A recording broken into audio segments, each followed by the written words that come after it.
Je vais vous raconter l'histoire de Marc Bâtard, vous allez voir ce qu'il a fait. C'est dans le thème de l'alpinisme, donc ce sera peut-être avec l'Everest, hein, peut-être.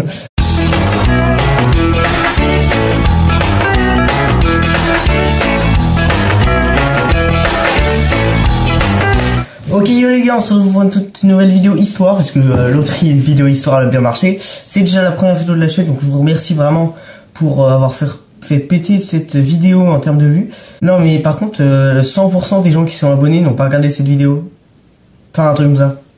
C'est pas 100% je crois, ça va peut-être baisser un petit peu mais... Marc Bâtard, qui est né le 22 novembre 1951, pour vous épargner le calcul, il a 72 ans. Alors je vous parle.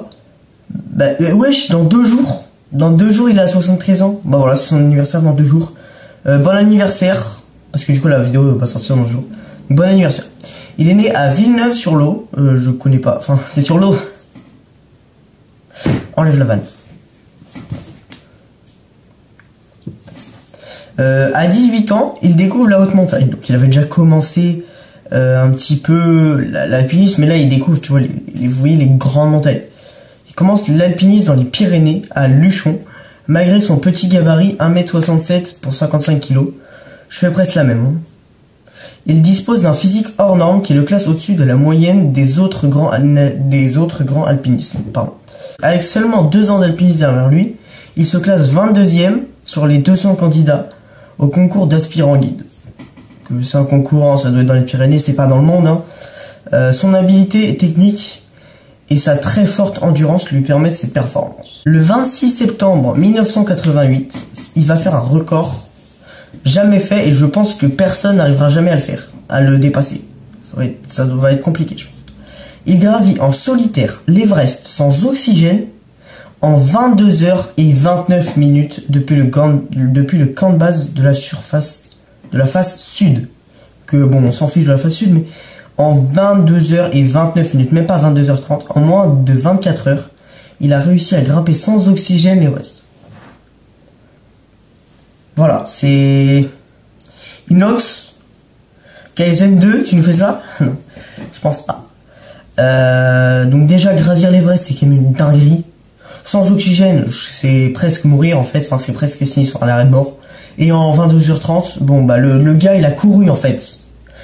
Les alpinistes normaux, je pense, il marche. Lui, il a tapé un speedrun. Je suis sûr, en haut, il a fait un volley-boulé pour arriver en bas. C'est une dinguerie. Même en faisant ça, bon, tu survis pas. Oui. Du coup. Petite anecdote, il perd 8 kilos. Il ne pesait à la descente plus que 46 kilos pour un poids de forme de 54 kilos au départ. Il a perdu 8 kilos en faisant ça. Il considère avoir été à l'extrême limite de son corps. Pas beaucoup de personnes peuvent dire ça. Dans le sport, pas beaucoup de personnes peuvent dire ça. Perdre 8 kilos en une ascension en 24 heures, en gros, c'est une dinguerie. C'est beaucoup, hein, je vais pas vous mentir. À 43 ans, il arrête définitivement l'alpinisme pour se consacrer à ses enfants. Oui, on va se dire à ses enfants, après sa retraite, oui, il a que 43 ans, donc c'est presque l'âge en fait où tes enfants ils sont jeunes. C'est l'âge où tes enfants ils sont jeunes. Puis il reprend la première passion de son enfance, la peinture. Il écrit et travaille comme conférencier en abordant les thèmes de la prévention et de la sécurité. C'est quand même un con pour le gars qui a speedrun l'Everest quoi. La sécurité, hein, sans oxygène. Hein. C'est quand même...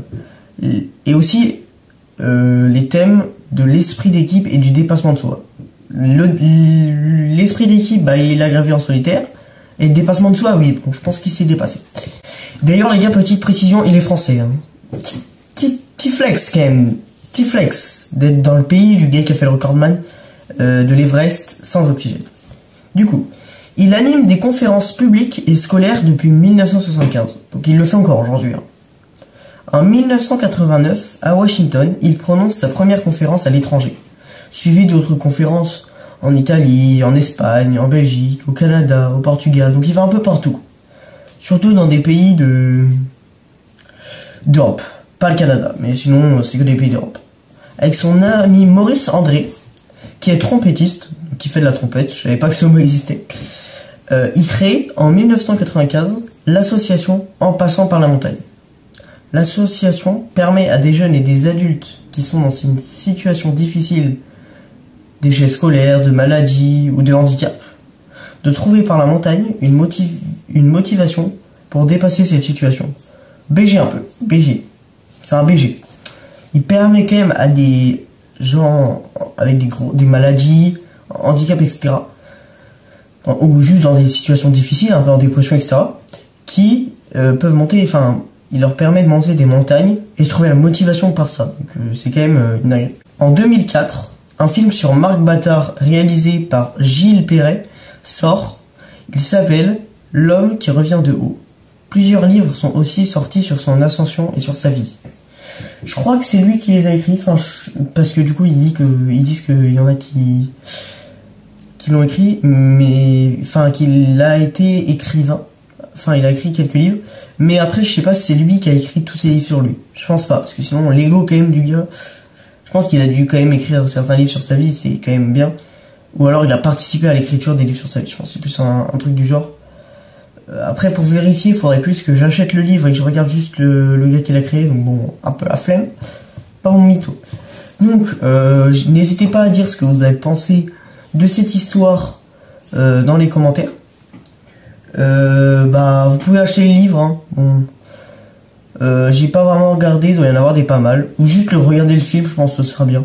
J'ai pas regardé, parce que j'ai la flemme. Mais en vrai, les gars... c'est une bonne histoire. En même temps, le gars est quand même un héros. Hein. Je vais pas vous mytho. C'est quand même une dinguerie d'avoir fait ça. Inox Kaizen 2, on t'attend. Hein. Les gars, je vous dis ciao. Voilà. Ciao.